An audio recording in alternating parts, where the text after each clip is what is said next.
여러분, 한국말에 허탕을 쳤다. 그 말 아시죠? 허탕을 쳤다. 아마 또 다른 말로 하면 공쳤다는 말도 맞습니까? 공쳤다, 허탕을 쳤다, 공을 쳤다. 근데 언젠가 십몇 년 전에 어떤 젊은 지체를 통해서 또 새로운 신조어라, 아까 새로운 말을 들었는데, 허탕을 쳤다, 공을 쳤다, 또 다른 말로 하면은 영양가가 없다. 이게 무슨 말일까? 영양가 없는 만남. 사람과 사람이 만났는데 만남 속에서 좀 영양가가 있는 만남이면 내가 이득을 보고 뭔가 소득을, 유익을 보는데 아무 유익이 안 되면은 영양가 없는 만남이다. 뭐 이런 말도 쓰는 거를 제가 들어보고 참 새로운 말을 또 배웠는데, 여러분, 우리가 삶 속에 많은 만남들을 갖습니다. 여러분들 지나온 인생을 뒤돌아볼 때 많은 만남들을 갖고 또 오늘도 앞으로도 주님 부르시는 그날까지 많은 사람들을 만날 텐데, 이러한 만남 속에서 저 사람 괜히 만났다. 만나고 나서 뭔가 깨름직하고 좀 화도 나고 대화했는데 막 frustrate 막 그냥 하고 답답하고, 그럴 때 우리가 뒤돌아볼 때 저 사람하고 만난 거 괜히 만났다, 허탕을 쳤다, 아니면 괜한 걸음을 했다 해서 뭐라 그러죠? 헛걸음을 쳤다.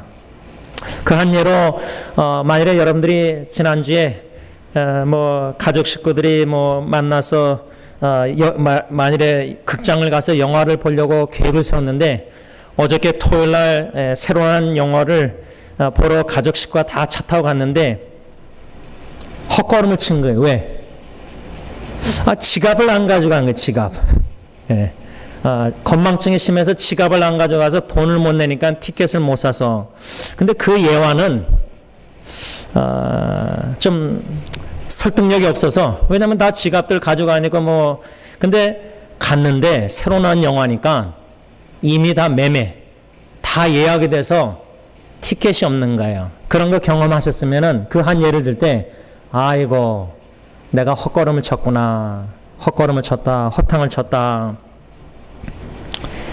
아무 유익이 없고 아무 열매가 보이지 않고 이러한 모습을 볼 때 우리는 헛걸음을 쳤다, 허탕을 쳤다, 공을 쳤다, 이런 말을 사용하지 않나 생각합니다. 우리의 삶에 이런 헛된 만남이라 할까, 헛걸음 치는 만남이라 할까, 공을 치는 만남이라 할까, 아무 유익이 안 되는, 열매가 없는, 영양가가 없는 만남. 왜 이런 만남들이 있는가 뒤돌아볼 때, 평가해 볼 때, 여러분, 우리 마음이 내 이기적인 욕심과 뭔가 올바른 동기가 아닌 죄악된 잘못된 동기로 사람을 만나서 뭔가 일을 계획하고 추진할 때는 그 만남에는 유익이, 열매가 없습니다. 죄악된 열매를 많이 맺을 수밖에 없습니다. 그러나 우리가 주님의 마음을 가지고 예수 그리스도의 사랑으로 영혼을 사랑하는 마음과 이웃 사랑하는 마음과 복음을 전하려는 마음과 섬기는 마음과 뭔가 주님 안에서 올바른 동기로, 목적으로 만남을 추진하고 가질 때는, 인간의 눈으로 볼 때는 그 만남이 저 사람에게 내가 도움이 안 된 것 같다. 나는 돕고 싶고 사랑하고 싶고 베풀고 싶고 뭔가 복음을 전하고 유익되게 하려고 만났는데, 뒤돌아볼 때 내가 볼 때는 이거 괜히 헛걸음만 친 게 아닌가, 괜히 만났나. 하나님 보시기에 올바른 마음, 동기, 중심, 목표 가지고, 계획 가지고 만났을 때는 그 만남이 결코 헛되지 않다, 그 말입니다. 유익한 만남이라는 겁니다.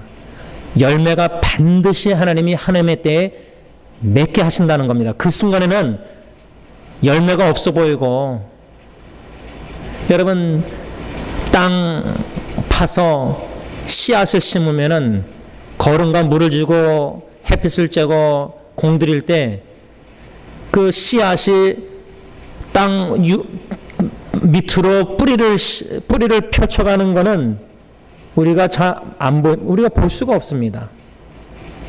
그러나 오랜 기간이 지나서 이젠 뿌리가 펼쳐지고 땅 위로 이제 새싹이 돋아날 때 얼마나 기쁩니까? 보이지 않는 그 땅 밑에 뿌리가 펼쳐가는 깊이 박히는 거, 자라난 거, 하나님은 하나님의 때에 주님 안에서의 만남 속에서 그런 열매를, 보이지 않는 열매를 우리를 통해서 쓰셔서 맺게 하신다는 사실입니다. 그렇기 때문에 주님 안에서의 만남은 결코 헛되지 않다. 그 말입니다. 오늘 본문 2장 1절에 사도 바울이 데살로니가 교회 성도들에게 편지를 써내려가면서 뭐라 그러냐면, 형제들아, 우리가 너희 가운데 들어간 것이 헛되지 않은 줄을 너희가 친히 아나니. 이 말씀, 이 뜻은 뭐냐면, 바울이 데살로니가, 과거를 지금 얘기하는 겁니다. 과거.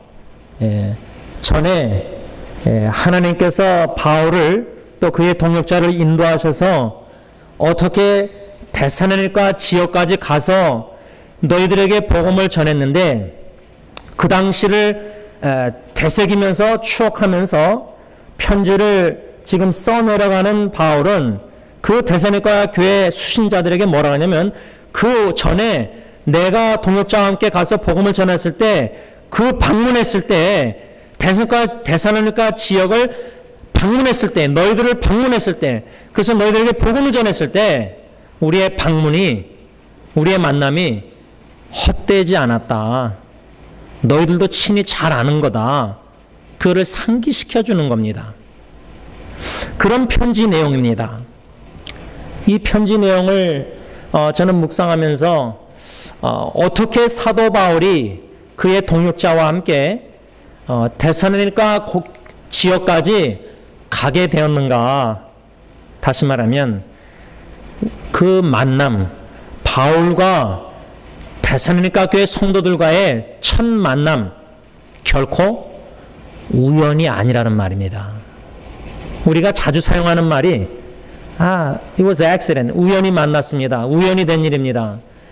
인간이 볼 때는 지나가다가 우연히 저 사람 만나고 이 사람 만나고 우리의 삶의 여정에 많은 만남들, 수없이 많은 만남을 갖지 않습니까? 만나고 헤어지고 만나고 헤어진 게 인생 아닙니까? 그런 만남들이 그냥 하찮게 여길 수가 있고 가볍게 여길 수가 있고 그냥 그렇게 우연히 그냥 그런 일 만났겠지. 하나님 안에서는 우연이라는 게 없습니다. 하나님의 계획 속에서 만남이 이루어지는 겁니다. 예를 들어서 내가 이 부모님 밑에서 태어났다. 우연이 아닙니다. 부부의 만남? 어떻게 중매 아니면 연애하다가 우연히 대학교에서 직장에서, 우연이 아닙니다. 우리는 하나님의 주권을 믿는 사람들입니다. 성경에서 가르칩니다. 모든 만남이 우연히 된 일이 아닙니다. 바울과 데살로니가 교회 성도들의 만남, 그냥 바울이 여기저기 떠돌아다니면서 복음 전하다가 만났다. 결코 아닙니다. 우연히 된 일이 아닙니다. 하나님의 계획이 있었고 하나님의 섬세한 인도하심이 있었다는 사실입니다. 그것을 우리가 엿봐야 된다는 겁니다. 그것을 어디서 엿볼 수 있냐면 사도행전 16장, 17장 두 장을 보면은 바울이 제2차 선교, 지금 말로 하면 예를 들자면 원로 목사님이나 선교하시는 분들이 중국이나 이집트나 필리핀, 요번에 우리 윤 장로님 필리핀에 가서 의료 선교하시면서 라이언 전도사님이라고 아주 키도 조그마하고 너무 못 먹어서 마른 지체가 있어요. 신학교 다니면서 식사를 못하고 커피를 때우고 막 그런 전도사님이 있는데, 알게 돼서 이제 저희 교회가 후원하게 됐는데, 그 라이언 전도사님 고향 아주 시골 끝까지 가셔서 아마 의료 선교도 하시고 또 타일랜드, 태국 가서 하시고, 근데 이번에 태국 가셔서 또 어느 목사님을 소개받아서 만나서 거기서 의료 선교하게 됐는데, 이런 소식을 그냥 여러분 저를 통해서 그냥 간접적으로 그냥 장로님 직접 들으면 좋겠지만 들으면은 뭐 그럴 수도 있지. 선교하다 보면 뭐 이 나라 저 나라 이 지역 저 정글에 가서 뭐 하다가 그냥 그런 사람 만날 수 있지. 아닙니다. 하나님의 주권을 믿는 사람들은 그 만남을 통해서 성령님께서 내 마음을 나가게 하시고 compassion, 그 영혼을 그 목사님을 그 지역을 막 후원하고 싶고 돕고 싶고 사랑하고 싶고 뭔가 마음을 주실 때 성령님이 그 만남은 아주 소중한 만남입니다.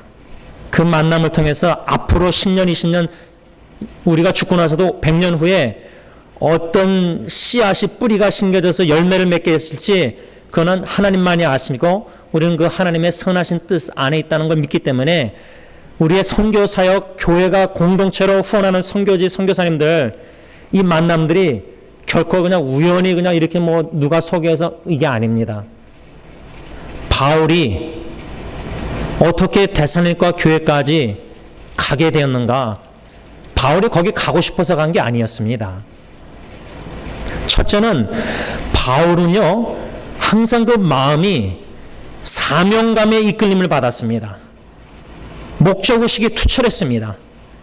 부활하신 예수님을 만나고 나서 예수 믿고 나서 나 같은 핍박자, 회방자, 교회를 핍박했던 사람이 나 같은 사람도 예수님의 그 구원의 은총에 감사 감격 속에서 이방인의 사도, 유대인들이 아닌 딴 나라 사람들 이방인들에게 복음 전하라고 나를 부르신 그 calling, 부르심 사명에 확신이 있고 그 사명에 투철했고 삶의 목적이 나는 은혜의 이 은혜의 하나님의 은혜의 복음 증거 이게 나의 인생의 목적이다. 나에게 주신 사명이다. 부르심이다. 그래서 그에게는 사명감의 이끌림을 받고 그의 마음의 동기나 목적은 항상 예수가 그리스도다 복음을 증거하는 게 그의 목적이었습니다. 자, that's fine. 그거는 좋습니다. 올바른 마음, 동기, 목적의식, 하나님의 주신 사명과 목적.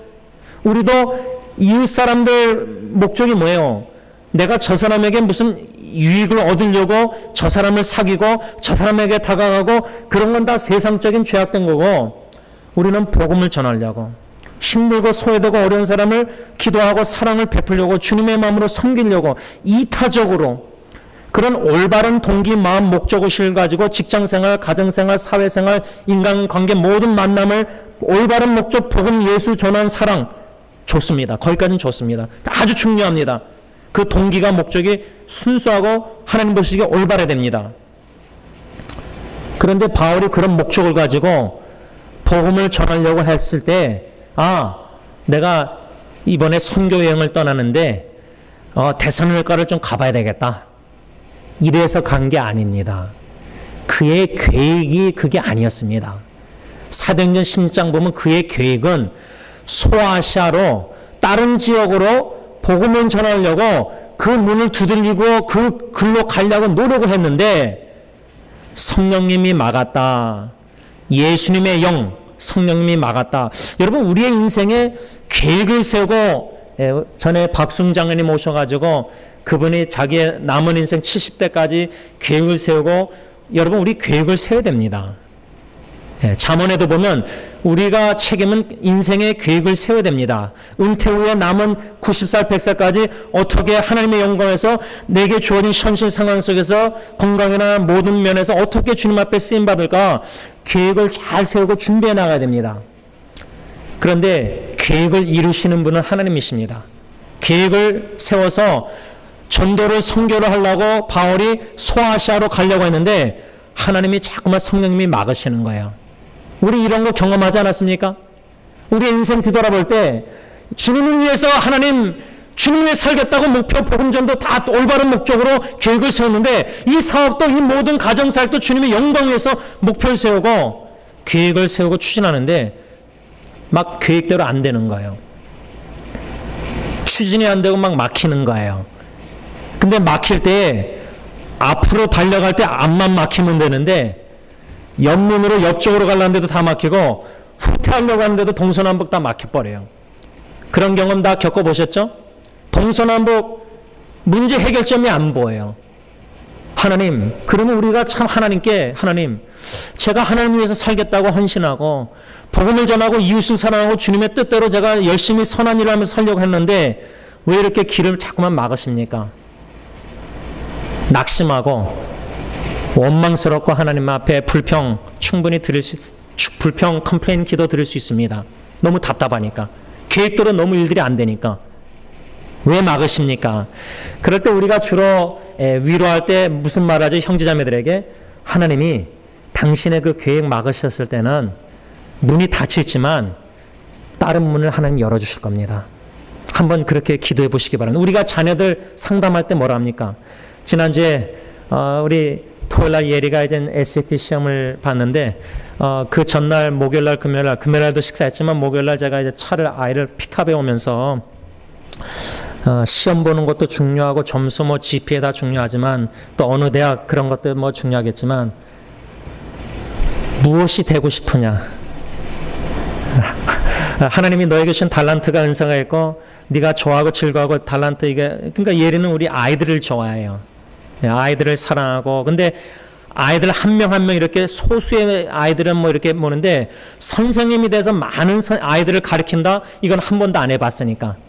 그래서 아내하고 식사하면서 금요일날 예리에게 우리 친척 중에 교사 선생님이 있으니까 거기 티처 어시스턴트 들어가서 한번 경험도 해보고 부모가 예를 들자면 자녀의 그 달란트 은사 대화하면서 권면하고 할 수 있지만은 이제 하나님 앞에서 자녀가 스스로 기도하면서 선택하고 전공이나 대학이나 앞으로 목표를 향해서 나아갈 때 아이들이 이제 막히는 경험. 내가 하나님 위해서 이렇게 선생님이 되고 싶어서 공부하는데 하나님 왜 길을 막으십니까? 왜 제대로 자꾸만 안 되고 프러스 되고 답답하고 우울하고 그럴 수 있어요. 그럴 때 부모가 어떻게 됩니까? 같이 기도하고 들어주고 하면서 하나님은 사도행전 16장에 바울이 복음을 전하려고 올바른 목적으로 소아시아로 가려고 그랬는데 하나님이 자꾸만 막으셔서 근데 하나님이 막으실 때 예리야 하나님이 다른 길을 열어주실 거야. 이 소망을 희망을 갖고 기도해봐 한번. 기도하다 보면 인내하고 기도하다 보면 하나님이 분명히 길을 열어주실 거야. 우리 그런 경험 많이 하지 않았습니까? 동서남북 갇혀 있는 그 느낌 다 겪어보셨지 않습니까? 문제 해결점이 전혀 안 보여요. 그때 출애굽 당시에 이스라엘 백성들이 동서남북 보고 다 불평 원망했지만 모세는 위를. 그래서 제가 영어사 설교하면서도 너희들의 인생의 앞으로 여정에 동서남북 다 같이 있어도 주위 환경을 바라보고 지배를 당해서 불평 원망을 두려워하지 말고 위를 바라보라. 주님을 바라보라. 소망의 주님을 바라보라. 그래서 바울이 길을 성령님이 막으셨지만 막혔을 때 어느 문을 열어주셨느냐 이걸 또 영적 분별력으로 판단하는 게 아주 중요합니다. 왜? 사탄도 문을 열어줄 수 있거든요. 소아시아로 복음을 전하려고 계속 노력했는데 성령님이 막으셨을 때 어떻게 다른 문을 열어주신 걸 알 수 있었느냐? 밤에 환상에 마게도냐 지금 말하면 그리스 지역인데 그 마게도냐의 수도가 데살로니가 지역이라는 걸 우리가 배웠잖아요. 근데 마게도냐 지역에 한 사람 청년이 꿈에서 바울에게 우리에게 와서 좀 도와달라고 뭔가 환상에서 그 환상을 봅니다. 그러면 이것을 어떻게 하나님의 뜻인지 이게 하나님의 길을 열어주시는 건가 아닌가 어떻게 우리가 분별할 수 있습니까? 그래서 우리가 성경 말씀을 주야로 묵상해야 됩니다. 그래야지 우리가 영적 분별력이 생겨서 어떠한 현실 상황 속에서도 그 상황에 지배를 받아서 감정적으로 내 생각 경험으로 반응하는 게 아니라 그런 어려움을 당할 때 문이 막혔을 때 사도행전 16장이 생각나고 사도 바울도 길이 막혔지 성경 중심적인 생각을 할 수가 있는 겁니다. 근데 우리가 동서남북 갇히고 어렵고 하면은 자꾸만 이 인간의 감정과 인간의 눈으로 생각으로 자꾸만 반응하고 근심 걱정 두려워합니다. 그래서 골방으로 들어가서 그 상황 속에서 기도하면서 주님을 바라보고 기도할 때 성령께서 성경 말씀들을 생각나게 하셔서 그 성경 말씀 속에서 비슷한 패턴 사도 바울도 동서남북 다 갇혔지 출애굽기 14장에도 바로가 뒤를 쫓아갈 때 모세와 이스라엘 백성들이 다 동서남북 갇혔지. 아, 바울과 실라 사도행전 심지어 감옥에 갇혔지. 이런 성경 말씀들이 생각나서 그 말씀에 지배를 받고 묵상하는 가운데 막혔을 때 하나님이 분명히 다른 길을 열어주실 거야. 말씀을 묵상하는 가운데 믿음이 생각납니다. 기도할 때. 그래서 성경을 자꾸만 가까이 하는 습관을 가져야 됩니다. 성경 중심적으로 반복적으로 생각하는 습관을 가져야 되는데 어려움을 당하면 동서남북 막히면 아이고 죽었구나. 아이고 이제 희망이 없구나. 그냥 그 상황에 지배를 받아서 내 생각이 상황 중심적으로 생각해서 두려워 걱정 눈물 허덕이는 거예요. 그 정도로 말씀 중심된 신앙생활을 못하고 있다는 증거입니다. 동서남북 갇혔을 때 사도 바울 길이 막혔을 때 마게도냐 환상 속에서 도와달라 꿈을 본 거예요. 환상을 본 거예요.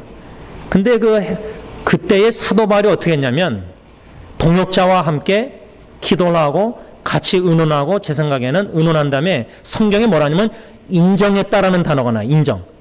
바울과 그의 동역자가 마게도냐 환상의 그 꿈이 바울에게 주신 꿈, 동역자가 꾼 게 아니에요. 바울이 꾼 거예요.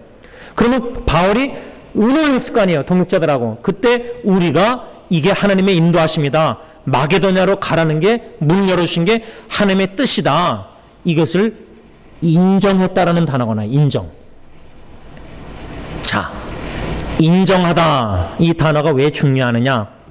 제가 대학교 3학년 때인가 2학년 때 그 제자훈련이라고 디사이플십 선배 누나라 이렇게 여러 사람하고 몇 명하고 했는데 그때 이제 그 어느 목사님이 캠퍼스에 와서 우리를 성경 공부 가르치면서 5가지 확신 성경 구절 먼저 기초로 가르쳐 줬어요. 구원의 확신, 기도응답의 확신, 승리의 확신, 뭐 인도의 확신, 승리의 확신 이런 말씀들 줬는데 거기에 인도의 확신 구절을 그때 배운 게 저는 아직까지 잊혀지지가 않아요. 잠언 3장 5절 6절 말씀이에요.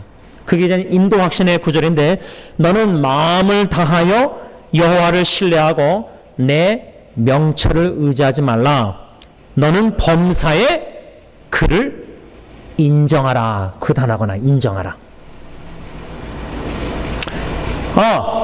하나님이 동서남북 소아시아로 복음 전하려고 가려고 하는데 하나님이 막으셨다.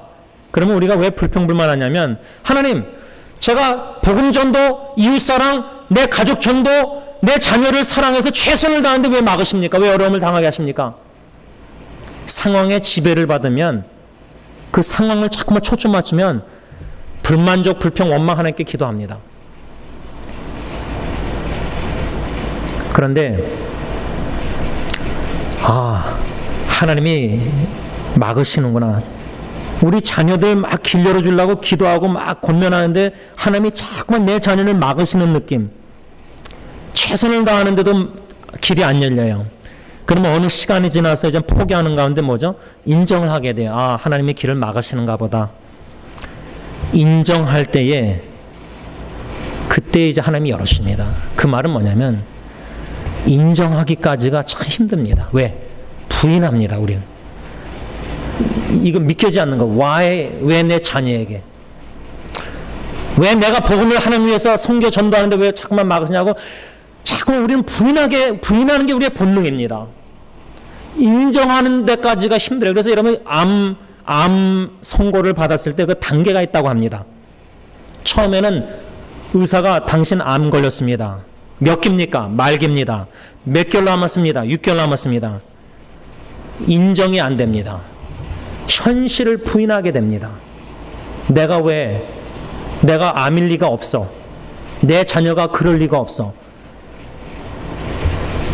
하나님의 주권을 믿고 믿음의 견고의 반석 위에 서 있는 성도는 예상할 수 없는 충격적인 어떠한 일을 만나도 잠잠히 하나님을 신뢰하는 가운데 내 명철을 의지하지 않고 하나님을 신뢰하는 가운데 그 현실을 인정하고 믿음으로 받아들입니다. 남풍이든 풍풍이든 배를 타고 주님과 함께 저 천성향에서 나가는데 파도가 치는 겁니다. 요나처럼 불순종하는 가운데. 배가 깨질 정도로 생사의 갈림길입니다. 그래도 하나님의 주권을 믿는 성도는 그 현실을 믿음으로 받아들입니다. 인정합니다. 그거조차도 힘듭니다. Why me? 왜 내 가정이? 자꾸만 부인합니다. 어떻습니까? 하나님의 인도하신 마게도냐로 가라는 거 하나님의 뜻이라는 것을 동역자와 나누고 기도하고 인정했다. 그 인정했다는 단어를 이제 현대인의 성경은 판단했다고 나오는데 그것은 같이 기도하면서 의논하면서 함께 결정했다는 뜻입니다. 헬라어 의미가. 이게 하나님의 뜻이다. 소아시아로 복음 전하려는데 계속 막으시니까 하나님이 이 마게도냐로 가라고 이 꿈의 환상에 이 청년을 통해서 도와달라는 걸 듣게 하신 거구나 하고 인정했다, 기도하면서 함께 결정했다는 거. 이게 하나님의 뜻이라고 결정하고 믿음으로 간 겁니다. 그때 갔을 때 처음으로 도착한 곳이 데살로니가가 아니었습니다. 처음으로 도착한 곳이 사도행전 16장 보면 마게도냐의 첫 도시 성 빌립보라는 지역이었습니다. 로마 식민지였습니다. 그래서 우리가 빌립보서를 전체 다 묵상하지 않습니까?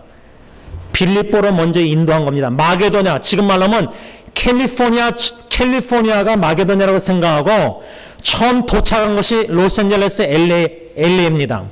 배를 타고 가가지고. 그 다음에 두 번째 도착한 것이 데살로니가, 즉 마게도냐의 수도, 지금 말하면 캘리포니아 수도 사크라멘토로 간 겁니다. 쉽게 말하면. 그렇게 설명하면 이해가 쉽죠? 처음에 도착한 것이 빌립보였습니다.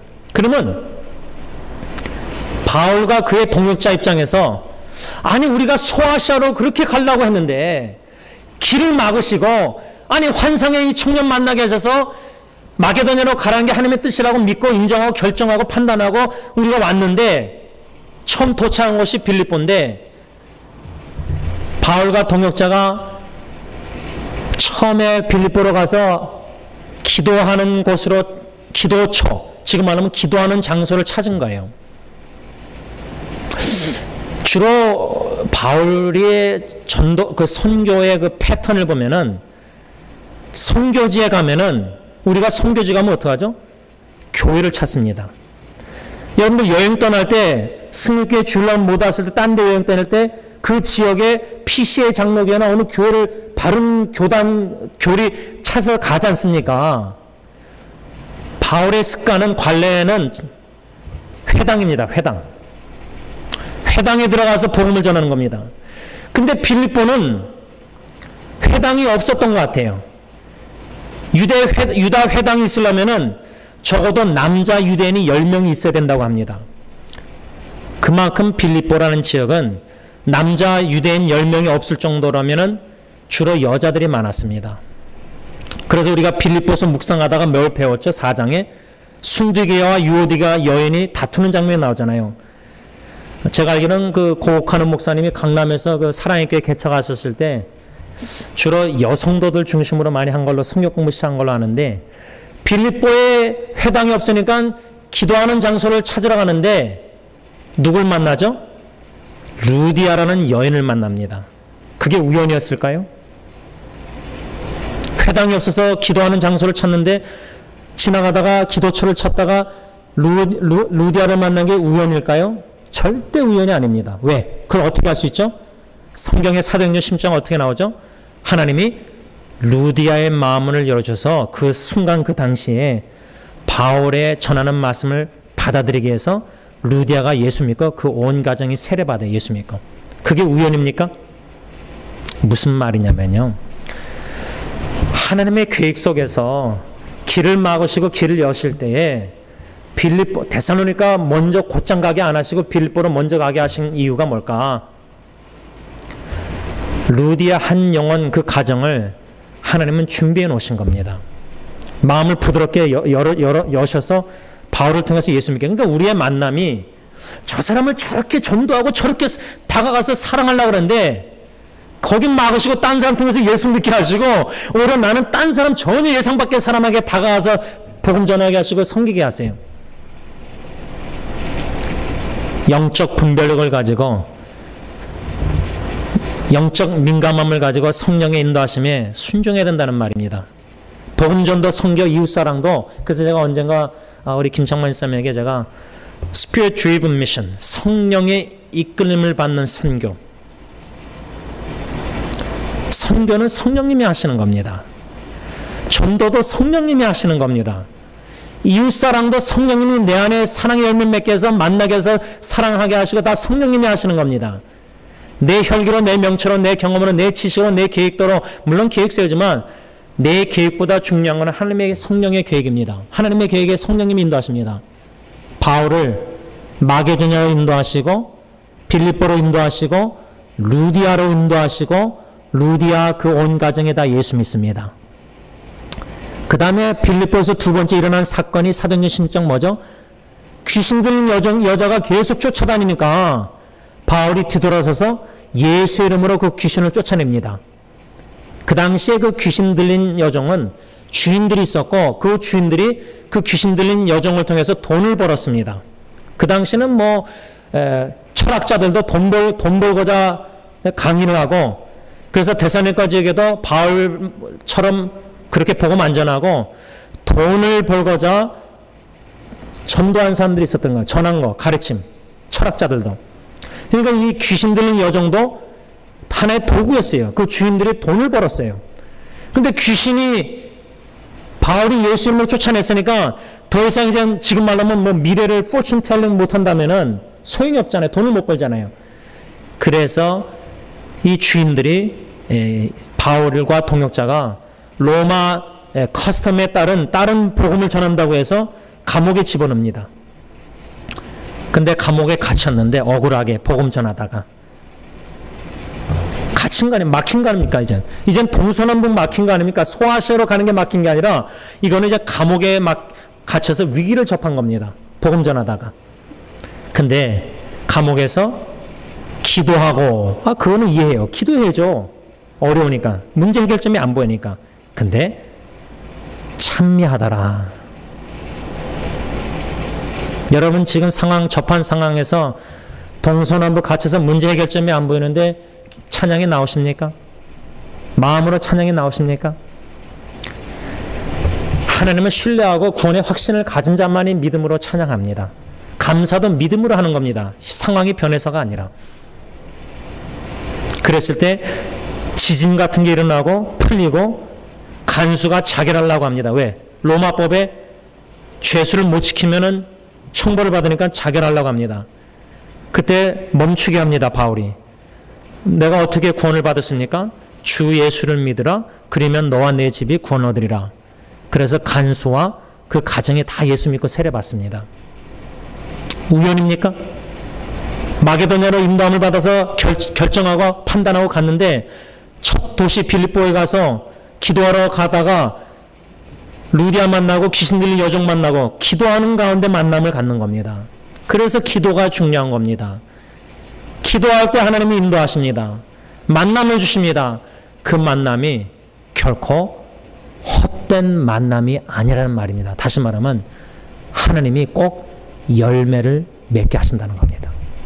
그 열매가 간수와 루디아 온 가정이 예수 믿게 하신 겁니다. 여러분들 한 영혼을 통해서 온 가정 식구 예수 믿게 하신 것 우연이 아닙니다. 지난 날을 뒤돌아보세요. 배우자 만남, 모든 만남 속에서 가정에 다 복음하시는 거 결코 하나님의 우연이 아닙니다. 다 섭리 가운데 계획 가운데 이루어나가신 겁니다. 앞으로도 그럴 겁니다. 그 만남 속에서 빌립보에 교회가 개척되지 않았나 저는 생각합니다. 마게도냐 첫 도시, 첫 성읍, 그 로마 식민지, 지형적으로 거기를 통해서 복음 전도 선교를 펼쳐나가게 다 이미 주님은 준비해 놓으신 겁니다. 중국에서 뭐 지금 무슨 어느 무슨 실버 레이크 무슨 길이라고 할까 뭐 땅을 막 자기들이 다 정복해서 막 여러 가지 계획 세우는데 하나님께서 전 세계 복음화 계획을 도시 길 다 준비해 놓으셨습니다. 사람도 다 준비해 놓으시고 들어 이렇게 쓰십니다. 마게도냐 첫 도시 빌립보로 인도하셔서 빌립보 교회를 개척해 하시다가 바울이 빌립보에서 복음 전하다 어떡하죠? 고난과 능력을 당했다. 오늘 본문 2장 2절 나오잖아요. 그래서 피신한 곳이 바로 어디냐면 데살로니가였습니다. 그래서 데살로니가까지 오게 된 겁니다. 근데 데살로니가에 와가지고 사도행전 17장 보면 3번 안식일, 지금 말하면 딱 3주가 있었던 것 같아요. 3주. 3년 있었던 게 아닌 에베소처럼. 바울이 신라와 데살로니가에서 3 안식일 강론하고 성경 말씀에서 예수가 그리스도와 증인 복음을 전했습니다. 여러분 3주입니다. 3주. 제가 결론을 맺으면서 1년에 한 번 선교지 갔다가 한국에 일주일, 또 지난 금년도 안식년 18일 동안 제가 한국에 인터넷에 가 있었는데 그 3주 동안의 18일 동안 만남들, 성령의 인도하심 따라 제가 순종한 만남이라면 분명히 하나님이 열매를 맺기 시작하셨어요. 데살로니가에서 3주 동안 스트리 안식일 동안 강론한 거예요. 성경 말씀 예수가 그리스도 복음 전한 거예요. 근데 그 3주 안식일 동안 어떤 열매, 어떤 일이 일어났죠? 우리가 지난주 데살로니가전서 1장 5절 복음이 전했을 때 말로만 이룬 게 아니라 능력과 성령과 큰 확신, 구원의 능력, 복음의 능력, 하나님의 능력, 성령의 역사 속에서 구원의 큰 확신 속에서 우상 숭배자들이 돌이켜서 하나님께 돌아와서 참되신 하나님을 믿고 예수 믿고 구원받고 어떻게 됐죠? 주님을 본받는 자가 되고 믿음의 소문이 환란 가운데서도 하나님의 말씀을 기쁨으로 받고 전 지역으로 아가야 마게도냐 전 캘리포니아로 믿음의 소문이 나고 예수님의 강림 재림 아들 기다리는 자들이 됐다. 데살로니가 1장. 이게 3주의 복음의 씨앗이 심겨진 역사 열매입니다.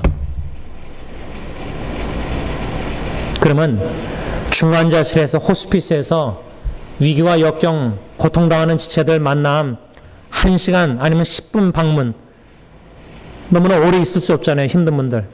10분 방문, 5분 방문, 기도, 문자, 카톡 메시지, 복음 전도, 하나님의 성령의 인도하심 따라 영적 민감한 순종할 때, 인정할 때 분명히 그 만남 헛되게 안 하신다는 겁니다. 결코 하나님의 복음 역사는 헛되게 안 하십니다. 열매 씨앗을 심으시고 그 마음에 루디아 간수 온 가정에, 여러분 간수가 자결을 하다가 60만 산 게 아니라 영원히 살고 온 가정이 다 영원히 예수 믿고 구원받아요. 그냥 육신의 질병에서 내가 치유받고 내 가정 자녀 모든 문제가 해결되고 하나님은 그 정도 축복만 여러분들에게 주시려고 하는 게 아닙니다. 내 영혼이 범사에 잘되고 형통하기를 원한다. 우리의 영혼이 잘되기를 원하십니다. 그 영적 축복을 예수 안에서 구원뿐만 아니라 모든 영적인 축복을 하나님은 은혜를 베풀어 주시길 원하십니다. 그 축복을 저와 여러분들이 성령의 인도하심 따라 믿음으로 인정하고 순종하며 복음 전도 나아갈 때에 만남을 추구할 때 분명히 그 만남을 헛되지 않게 하시고 복음의 열매를 맺게 하신다, 그 말입니다. 기도하겠습니다. 하나님 아버지, 너무나 깨닫기 힘든 말씀입니다. 보이지 않는 성령님께서 우리의 만남들을 다 주관하시고 인도하시고 복음 전하게 하시고 이웃 사랑하게 하시고 섬기게 하시고 기독케 하시고, 이런 것들이 다 만남이 우연이 아니라 하나님의 큰 계획 섭리 가운데 이루어지는 일인데, 우리가 영적 민감함을 가지고 성령의 인도하심에 민감하고 순종해야 되는데 길이 막힌 것만 자꾸만 보고 답답해하고 불평원망하고 어쩔 바를 몰라 헤매고 그럴 때가 많습니다. 분명히 다른 문을 열어주시고 길을 열어주시고 인정하고 결정하고 순종하며 나아가면은 하나님이 큰 계획을 뜻하신 바를 이루시는데, 우리는 그것을 볼 수가 없고 믿지 못하고 소망을 갖지 못하길래 자꾸만 현실 속에서 실용적인 관점에서 자꾸만 문제 해결을 내 인간의 명철을 의지하고 해결해 보려고 우왕좌왕 헤맬 때가 많습니다. 범사에 하나님을 인정하게 하옵소서. 내 명철을 의지하지 말게 하옵소서. 성령의 인도하심 따라 막으실 때 인정하고 여실 때 소망을 갖고 기도하며 순종하며 나아갈 때 놀란 빌립보의 역사와 데살로니가의 놀란 구원의 복음에 하나님의 능력의 성령의 역사 큰 확신이 이루어지게 하시고 열매 맺게 하신 하나님, 그 열매를 저희들도 부분적으로 맛보게 하시사 주님의 복음전도 사역에 쓰임받는 귀한 하나님의 자녀들 백성들 다 되게 하여 주시옵소서. 예수님의 이름으로 기도를 올리옵나이다. 아멘.